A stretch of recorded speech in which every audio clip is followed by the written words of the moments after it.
Salam IT News, jumpa lagi di program berita kami.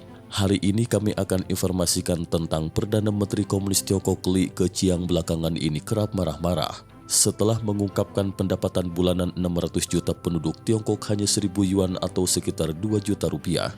Baru-baru ini Li Keqiang mengungkapkan kesulitan yang dihadapi perusahaan ekspor-impor Tiongkok yang melibatkan pekerjaan 200 juta orang. Itu data mengejutkan yang diungkapkan Li Keqiang. Begitu 200 juta orang ini kehilangan pekerjaan akan memicu keruntuhan rantai ekonomi Tiongkok. Simak berita selengkapnya.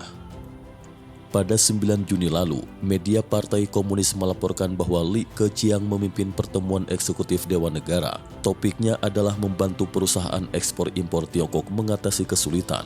Pertemuan itu menentukan bahwa untuk membantu penyelamatan dan pengembangan perusahaan yang melibatkan hampir 200 juta pekerjaan, mendorong perusahaan untuk melakukan ekspansi di pasar internasional sambil mendukung produk ekspor yang dapat dipasarkan untuk mengembangkan pasar domestik. Dengan kata lain, mendukung perusahaan ekspor-impor untuk mengalihkan penjualan produknya ke pasar domestik. Tenaga kerja Tiongkok ada sekitar 775 juta atau lebih dari 1/4 lapangan pekerjaan tergantung pada perusahaan ekspor-impor.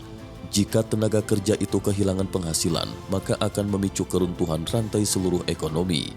Perusahaan-perusahaan ekspor-impor memangkas urat nadi ekonomi Tiongkok. Sebelumnya, para pejabat tidak pernah mengumumkan jumlah pekerja di perusahaan ekspor-impor. Beberapa analis mengatakan bahwa jika ditambah dengan pemasok dan perusahaan hulu hilir yang bergantung pada perusahaan asing untuk bertahan hidup, diperkirakan jumlah pekerja akan mencapai 300 juta orang. Menurut laporan media Tiongkok sebelumnya, di 4 kota utama seperti Beijing, Shanghai, Guangzhou, dan Shenzhen, perusahaan asing di Guangzhou menyumbang lebih dari 62% dari total nilai output industri kota. Di Shanghai, investasi asing menyumbang 2/3 dari total nilai output industri dan berkontribusi hingga 70% terhadap perekonomian di Shenzhen. Dapat dikatakan perusahaan-perusahaan yang didanai asing telah menopang ekonomi di 4 kota utama tersebut. Berita selanjutnya, depresi ekonomi memicu pengangguran. Ekonomi Tiongkok mengalami kesulitan yang belum pernah terjadi sebelumnya karena perang dagang dan situasi pandemi virus komunis Tiongkok. Sementara itu, pabrik-pabrik investasi asing yang beroperasi di sektor ekspor-impor satu persatu mengalihkan pabriknya ke negara lain. Sebelumnya dilaporkan bahwa setelah dimulainya perang dagang pada tahun 2018, sekitar 400 perusahaan Amerika Serikat mengumumkan bahwa mereka akan mengalihkan pabriknya dari Tiongkok. Apple juga mengatakan bahwa mereka akan memindahkan jalur produksi iPhone kelas atas ke India. Kyoto News melaporkan bahwa 60% perusahaan Jepang telah dipindahkan dari Tiongkok ke negara lain atau sedang dialihkan. Sisanya 40% sedang merencanakan pengalihan aset. Setelah wabah virus komunis Tiongkok merebak ke dunia, Amerika Serikat dan Jepang telah mengumumkan bahwa pemerintah akan menyediakan dana untuk membantu perusahaan mereka hengkang dari daratan Tiongkok. Taiwan People News sebelumnya telah menganalisis bahwa perang dagang telah menghantam ekonomi Tiongkok. Jika modal Amerika Serikat ditarik sepenuhnya, itu akan menyebabkan pukulan fatal bagi komunis Tiongkok. Selain perusahaan asing, perusahaan lokal yang mengandalkan perdagangan luar negeri juga secara bertahap jatuh ke dalam kesulitan. Karena penyebaran epidemi secara global, perusahaan ekspor-impor Tiongkok telah kehilangan pesanan dari luar negeri dan tidak bisa memulihkan produksi. Banyak perusahaan terpaksa gulung tikar atau libur panjang tanpa batas, sehingga memicu gelombang pengangguran.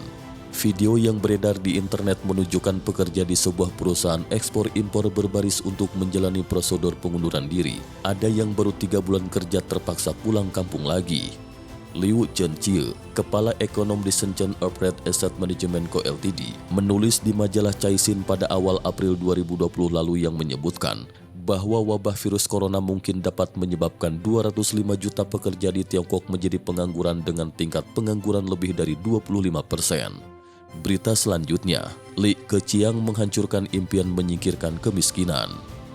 Dipengaruhi oleh epidemi, pendapatan masyarakat Tiongkok telah turun secara signifikan dan pengeluaran konsumen juga telah turun ke titik terendah. Tanda-tanda depresi ekonomi tampak terjadi di berbagai daerah Tiongkok. Banyak toko di sepanjang jalan ditutup atau dialihkan. Mal-mal tampak sepi, sejumlah pedagang mengaku sangat sulit berdagang saat ini. Pada konferensi pers penutupan Kongres Rakyat Nasional Tiongkok belum lama ini, Li Keqiang menyatakan kepada dunia luar bahwa Tiongkok memiliki 600 juta orang dengan pendapatan bulanan hanya 1.000 yuan atau sekitar 2 juta rupiah. Di bawah hantaman wabah, orang-orang itu menghadapi kesulitan besar dalam kehidupan sehari-hari mereka. Fakta yang diungkapkan Li Keqiang ini sontak membuat terkejut dunia luar. Itu dianggap sebagai pernyataan terbuka yang berlawanan yang menghancurkan impian pihak berwenang untuk menghilangkan kemiskinan. Sejak pecahnya perang dagang, Li Keqiang yang bertanggung jawab atas ekonomi selalu menekankan masalah lapangan pekerjaan dengan mengatakan bahwa lapangan pekerjaan terkait dengan stabilitas keseluruhan masyarakat.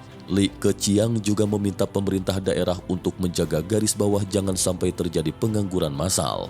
Menurut Radio France International, ekonomi kerakyatan atau pedagang kios bukanlah hal yang baru. Li Keqiang juga tidak punya pilihan lain, membiarkan Biro Administrasi dan Penegakan Hukum Perkotaan istirahat dan membiarkan para pengangguran menyelamatkan diri mereka sendiri. Sama seperti tahun 80-an, Deng Xiaoping juga tidak memiliki cara yang mumpuni. Para petani di Sichuan Anhui harus mempertahankan tanah mereka masing-masing. Deng Xiaoping memerintahkan komune rakyat untuk dibubarkan dan masalah pangan para petani pun bisa dipenuhi. Namun kembang api dari ekonomi pasar ala Li Keqiang belum juga sepenuhnya mekar.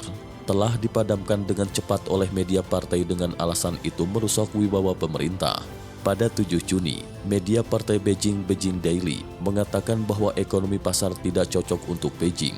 Komentar tajam dari media corong Partai Komunis People Daily menyebutkan suhu ekonomi pasar tidak bisa berkembang. CCTV juga mengatakan dalam komentar, ekonomi pasar tidak bisa langsung dipraktekkan tanpa pertimbangan matang.